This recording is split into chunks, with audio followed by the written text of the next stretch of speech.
पुरी का जगन्नाथ मंदिर सारी दुनिया में प्रसिद्ध है। इस प्रसिद्ध मंदिर से जुड़ी कई कथाएं लोकप्रिय हैं। आइए जानते हैं पुरी के जगन्नाथ मंदिर की प्रचलित कथा। एक बार माता यशोदा, देवकी जी और श्री कृष्ण की बहन सुभद्रा वृंदावन से द्वारिका आई। उनके साथ मौजूद रानियों ने उनसे निवेदन किया कि वे श्री कृष्ण की बाल लीलाओं के बारे में उन्हें बताएं। इस बात पर माता यशोदा और देवकी उन रानियों को लीलाएं सुनाने के लिए राजी हो गई। उनकी बातों को कान्हा और बलराम सुन ना ले, इसलिए बहन सुभद्रा बाहर दरवाजे पर पहरा देने लगी। माता यशोदा ने कृष्ण की लीलाओं की गाथा आरंभ की और जैसे जैसे वो बोलती चली गई, सब उनकी बातों में मग्न होते गए। खुद सुभद्रा भी पहरा देने का ख्याल भूलकर उनकी बातों को सुनने में मग्न हो गई। इस बीच कृष्ण और बलराम दोनों वहां आ गए और इस बात की किसी को भनक नहीं लगी।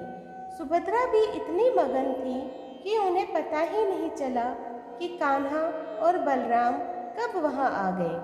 भगवान कृष्ण और भाई बलराम दोनों भी माता यशोदा से मुख से अपनी लीलाओं को सुनने लगे। अपनी शैतानियों और क्रियाओं को सुनते सुनते उनके बाल खड़े होने लगे।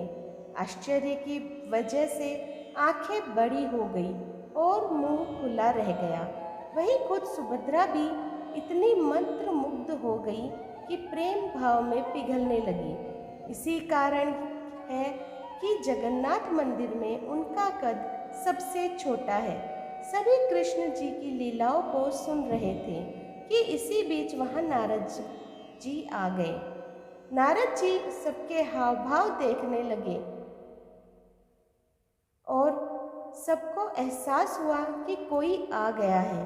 इस वजह से कृष्ण लीला का पाठ यही रुक गया।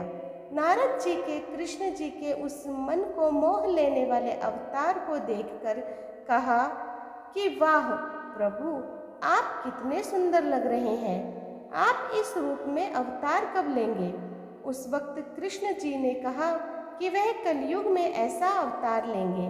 वादे के अनुसार कलयुग में श्री कृष्ण ने राजा इंद्रद्युम्न के सपने में आए और उनसे कहा कि वह पुरी के दरिया किनारे एक पेड़ के तने में उनका विग्रह बनवाए और बाद में उसे मंदिर में स्थापित करा दे। श्री कृष्ण के आदेशानुसार राजा ने इस काम के लिए काबिल बढ़ई की तलाश शुरू की। कुछ दिनों में एक बूढ़ा ब्राह्मण उन्हें मिला और वह विग्रह को बनाने की इच्छा जाहिर की। लेकिन इस ब्राह्मण ने राजा के सामने एक शर्त रखी कि वह इस विग्रह को बंद कमरे में ही बनाएगा और उसके काम करते समय कोई भी कमरे का दरवाज़ा नहीं खोलेगा, नहीं तो वह काम अधूरा छोड़कर चला जाएगा। शुरुआत में काम की आवाज़ आई, लेकिन कुछ दिनों बाद उस कमरे से आवाज़ आना बंद हो गई। राजा सोच में पड़ गया कि वह दरवाज़ा खोलकर एक बार देखे या नहीं, कहीं उस बूढ़े ब्राह्मण को कुछ हो ना गया हो। इस चिंता में राजा ने एक दिन उस कमरे का दरवाज़ा खोल दिया। दरवाज़ा खुलते ही उसे सामने अधूरा विग्रह मिला और ब्राह्मण गायब था।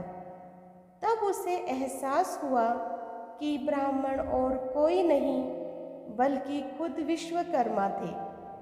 शर्त के खिलाफ जाकर दरवाज़ा खोलने से वह चले गए। उस वक्त नारद जी पधारे और उन्होंने राजा से कहा कि जिस प्रकार भगवान ने सपने में आकर इस विग्रह को बनाने की बात कही, ठीक उसी प्रकार उसे अधूरा रखने के लिए भी द्वार खुलवा लिया। राजा ने उन अधूरी मूर्तियों को ही मंदिर में स्थापित करवा दिया। यही कारण है कि जगन्नाथपुरी के मंदिर में कोई पत्थर या फिर अन्य धातु की मूर्ति नहीं, बल्कि पेड़ के तने को इस्तेमाल करके बनाई गई मूर्त की पूजा की जाती है। इस मंदिर के गर्भगृह में श्री कृष्ण, सुभद्रा एवं बलभद्र यानी कि बलराम की मूर्ति विराजमान है। कहा जाता है कि माता सुभद्रा को अपने मायके द्वारिका से बहुत प्रेम था, इसलिए उनकी इस इच्छा को पूर्ण करने के लिए श्री कृष्ण, बलराम और सुभद्रा जी ने अलग रथों में बैठकर द्वारिका का भ्रमण किया था। तब से आज तक पुरी में हर वर्ष रथ यात्रा निकाली जाती है। तो दोस्तों, आपको आज की मेरी ये कहानी कैसी लगी, प्लीज़ मुझे कमेंट बॉक्स में ज़रूर बताइएगा। जो लोग मेरे चैनल पे नए हैं, प्लीज़ सब्सक्राइब कर दीजिए, लाइक कीजिए और अपने दोस्तों और परिवार में शेयर कीजिए। धन्यवाद।